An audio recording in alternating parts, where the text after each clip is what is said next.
Everyone, welcome back to my channel, or welcome if you're new. I'm Chloeana. I go by Chloe sometimes. I love wash and goes and I wear wash and goes majority of the time, so I figured let me put together a little guide to help you guys to achieving your best wash and goes. So if you'd like to hear all of these tips and my tricks, keep on watching.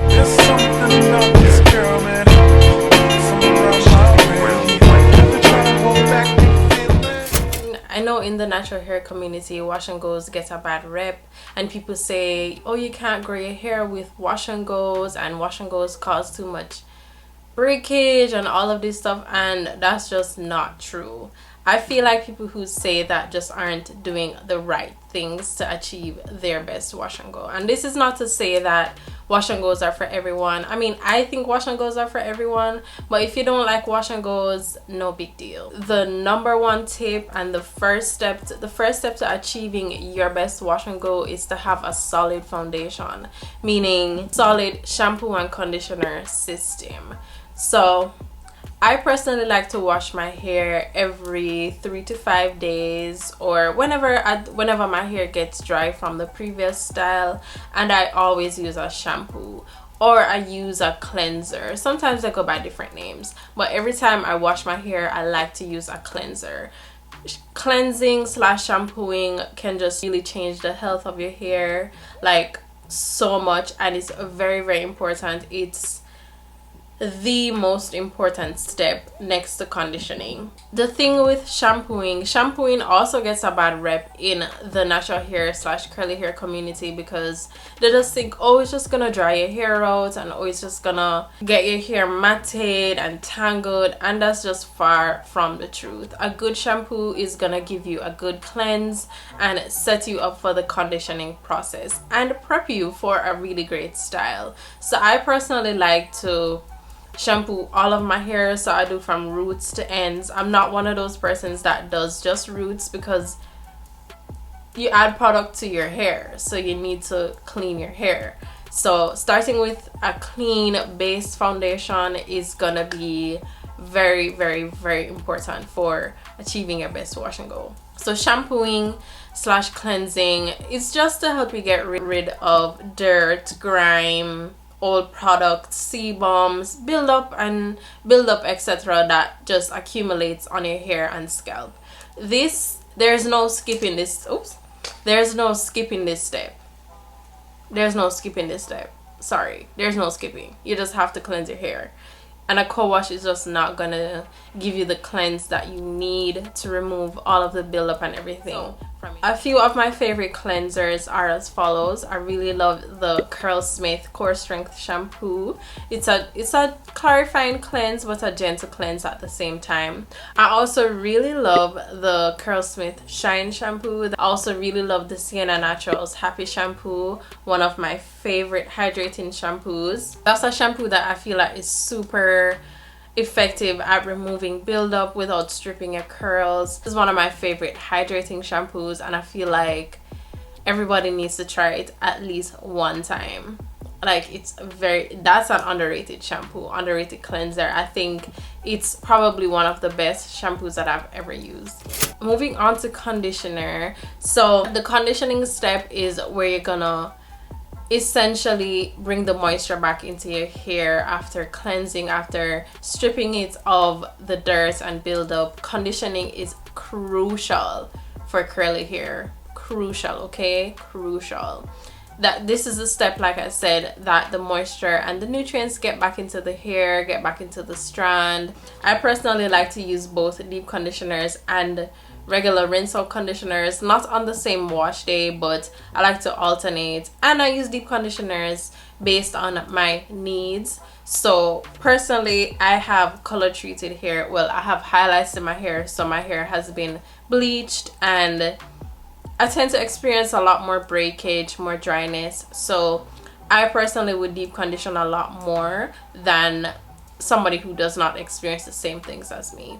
So I would not say that deep conditioning is completely optional, but it just depends on what you need for your hair. But conditioners are very important. So rinse out conditioners, there's a difference between rinse out and deep conditioners. Deep conditioners are what they call treatments or masks that work to penetrate the actual hair strand and not just sit on top like a conditioner does. Sit on top like a rinse out conditioner does, and basically just coat the hair. So deep conditioners slash masks slash treatments, to be honest, it's just a collective of the same type of product. For me personally, I don't see why. I think it's just marketing why they changed the name, but most of them work very similarly. The only difference is the ingredients. Deep conditioners, like I said, work to penetrate the hair shaft better, deep into the strand to prevent damage or give the hair protein or give the hair extra moisture, and they just target damage a lot more than rinse out conditioners. So rinse out conditioners essentially just coat the hair with the ingredients in the conditioner. Not saying that they don't help to nourish the hair too, but rinse out conditioners just help to protect the hair and essentially form a coating around the hair, which is very, very important for curly hair and for shiny curls, and you know, protecting the curls, protecting the hair slash curls from damage from the environment slash elements, that type of thing. So like I said, it just depends on your needs. So if you like simple wash days, a shampoo and a rinse out conditioner will be perfect for you. For me, when I'm doing like a quick wash day or a simple wash day, or if I don't need to deep condition, I will just use a rinse out conditioner and it works great. So rinse out conditioners cannot be deep conditioners and vice versa. So leaving a rinse out conditioner in for longer is not gonna make it a deep conditioner. Sorry, that's just how it works. So following up, so making sure to follow up with a conditioner and actually following the instructions on the conditioner, whether it's rinse out conditioner or deep conditioner, is very, very important. Like I said before, you can't turn a rinse out conditioner into a deep conditioner and vice versa. Most rinse out conditioners work in like 5 minutes, and most deep conditioners, they vary. It depends on the ingredients in the product, and it's important for you to look at the ingredients in the product as well, so you don't over process your hair or give your hair nutrients that you don't particularly need at the time. So for example, if you don't need protein, don't use a protein heavy deep conditioner, because that can really throw off your protein moisture balance, and that's a very, very important. Protein moisture balance is crucial to getting your curls to hang right, to getting them to spring back, to get that and to essentially get your curls to cooperate. So I won't say that it's super easy to maintain a protein moisture balance, because it's not. It totally depends on your activity. How much do you style your hair? How much do you wash your hair? The styles that you wear, how much manipulation, all of those things are dependent on you and your personal routine, and you have to be the judge of that. Be the judge of how often you'll use protein, how to keep your hair balanced. I personally like to use deep conditioners mainly to help me with protein moisture balance, and I like to use deep conditioners that are formulated with both protein and moisturizing ingredients slash hydrating ingredients, just because sometimes it's a bit difficult to proportion how much protein you use from this product or how much moisture you use from this product, especially if you're using products from different brands. So I like to just use a treatment that's just gonna pack me with exactly what I need for that specific purpose. So conditioners that I really, really like are the curlsmith postbiotic rinse out conditioner. I'll put the name here on the screen. The names are just long, so forgive me. I really love that one as a rinse out conditioner. I also really love the Curlsmith Shine conditioner. Very, very good silicone free conditioner. Both are silicone free and they just work well at keeping my hair very moisturized and detangled. Slip is A1 on those. And then for treatments, I have quite a long list, but I will just keep it short. For protein moisture balance, I really love the Mono's hair curl restoring treatment. That's probably the best treatment I've ever used and one that I will always recommend. It's really, really great at keeping your hair balanced, keeping your protein moisture balance in check, and also just protecting your curls. And personally, I would recommend it. I would highly recommend it for damaged hair or hair that's been compromised by color or just regular manipulation. I also really love the Eden Body Works almond marshmallow mask. I don't remember the exact name of it. These I use a lot of products, so forgive me. Everything will be down in the description box. I really love that product a lot for detangling and giving my hair that boost of just nourishment. It's really, really good. And then deep conditioners that I just love that aren't specific to protein or moisture. I really love the Curlsmith Hydro Creme Soothing Mask. Oh my gosh, these names, forgive me. Oh my gosh. I really love the Pattern Transition Mask. I used that recently and honestly it's a staple now. I really, really love that product so much. And I also really love the Camille Rose Black Castor Shebe Deep Conditioner. I think that's the name of it. Yeah, it's really, really good at giving me a boost of hydration and just protection for my curls. This personally goes without saying, but the next step is making sure your hair is thoroughly detangled. So I know a lot of people in the natural hair community have a few mixed thoughts about detangling and, oh, should I use a wide tooth comb or should I use a detangling brush? Should I use just my fingers? Personally, I think a combination of all of the above is key. I think it just depends on your specific needs and how much you actually need to detangle. Do finger detangling first, just to remove like the really, really major tangles and just to remove like matting and stuff like that, and to make sections, blah blah. And then I like to follow up with a detangling brush. So a few of my favorites are the Pattern detangling brush. I think it's called the shower brush actually. And I also really love the Felicia Leatherwood detangling brush. I like to detangle in the conditioning step just because it's easier, and to be honest, that's what conditioners are made for.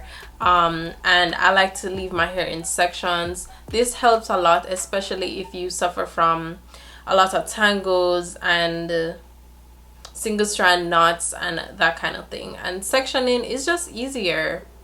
It's just easier. Not saying you have to make 100 like sections, no, but I like to just section my hair the way I like to style it. This also helps to prevent breakage in that you're not moving your hair up in too many different ways. So personally, I like to do 1, 2, and then 3 sections because that's just how I style my hair and how I like my hair to fall. So moving your hair back and forth, washing your hair that way when you wear it down, that can really mess up, really put your hair through a lot of stress. And I know a lot of people like to do shower washing, but not shower washing, sink washing, and to be honest, it's very counterproductive to me personally. So I like to just do my hair going back because it's just easier and I experience a lot less time. Step is the styling portion, which I think is obviously the most important. Well, is the second most important. So styling your wash and go. So I would say technique is probably the most important step with styling. So I feel like this is where a lot of people go wrong with styling their wash and goes and getting your wash and goes to lay how you want them to. Few methods that I've found that work well with my hair are the raking method, smoothing method, praying hands method, and using a brush. These methods help to define the curls really well, and just in defining your natural curls really well, these methods won't create curls, which I know if you're watching this and you're new to doing your natural hair, that might be a little sad to hear, but these methods and products and all of those things will not create any curls for you. It's just gonna define what you naturally have. So I like to use the raking method just to rake the product through my hair. Where you use your fingers, it's essentially finger detangling your hair, but finger detangling in product in your hair. And I also like to use the smoothing method, which is similar to the praying hands method. Actually, it's the same method, and you just use the palm of your hand to smooth a small section down. And the same goes with using a brush. It's just taking section by section, using the brush to detangle and allowing the hair to lay that way. So for example, with using the Felicia Leatherwood brush, you'd use it horizontally to get the curls to clump and get the curls to do the thing. Off. I hope this doesn't come off as rude, but finger coils is not a wash and go method. Finger coils are finger coils. So finger coiling your hair, calling it a wash and go, that's a no, because finger coils are not wash and go. Like finger coiling is not a wash and go method. It's just finger coil. Moving on to product selection. The product that you use to style your wash and go is also very important to getting your wash and goes to set how you want them to set. So there are few different styling products that you can use for your wash and goes. I think products are made for a specific style or made to achieve one specific style. I think, like I said earlier, it's technique. So there are a couple different types of products that you can use to define your curls and to get results. The first are gels. I really love gels, and I have tons of videos up on favorite gels, and I also recently uploaded a video sharing my favorite black owned gels. So if you'd like to see that, I'll put it up in the cards and down in the description box. There's foams / mousses, there's creams, and there's custards. Custards, I would say, are a mix between a cream and gel. So if you like moisture from a cream and hold from a gel, use a custard. So for wash and goes with more definition, I like to use gels, and for wash and goes that are light and airy, I like to use foam / mousses. And for wash and goes with like mostly moisture or like very clumped curls, I like to use creams. And then custards I use when I want a mixture of all of the above. Choose a styling product depending on your hair and your density, your curl, the size of your curl, and all of those things, and just the result that you want. I can't tell you what's the best one to use for your hair. You just have to decide that based on the result that you want for your hair. Once again, ingredients really do matter with your styling products. I personally like to stay away from styling products with silicones just because I don't need that extra buildup on my hair, and most times I just don't do a great job at keeping my hair moisturized for longer. And I really like to use products with aloe vera, marshmallow root, honey, and just those humectants. If you'd like to see any of my favorite wash and go routines, I already have videos up, so I'll leave a playlist up in the cards and also down in the description box if you'd like to see any of these products that I talk about in action. And the next step, which is, oh my gosh, I keep saying, oh, it's the most important step. All of these steps are important, okay? How you dry your wash and go. So I personally stay away from air drying just because air drying, it takes too long. First of all, my hair is too dense. Second and third, it's just not as healthy as your hair stays wet for longer and your curls swells and frizz and all of this stuff. So I will always recommend using heat to dry your hair, meaning use a hoodie dryer or a diffuser, and you won't regret. Leave the hoodie dryer that I use down in the description box for you guys to view if you'd like to purchase. Not an affiliate link or anything like that. This is just the dryer that I use, and I will leave a link to a diffuser that I know works really well, and you get really great results. Drying your hair with heat allows the curls to freeze in place. That sounds so weird. Heat, freeze. It allows your hair to freeze in place, and it keeps your hair helps the styling product to latch onto the hair better and just set. So I guess I should probably call it a wash and set. Actually, stylists do call the style wash and set because that's really what it is. You wash your hair and set it. Using a drying tool can help save you hours and also really help the health of your hair. And personally, I found that I get my styles to last longer when I use a hoodie dryer or a diffuser. That's just personally what I experienced. If you guys have any questions, please leave them down in the comment. I'm very open to answering any questions that you have, and all the products that I recommend or talked about, discussed, and all the videos / playlists, oh my gosh, I'm talking so much, will be down in the description box. That this video helps, and I'll catch you in my next one.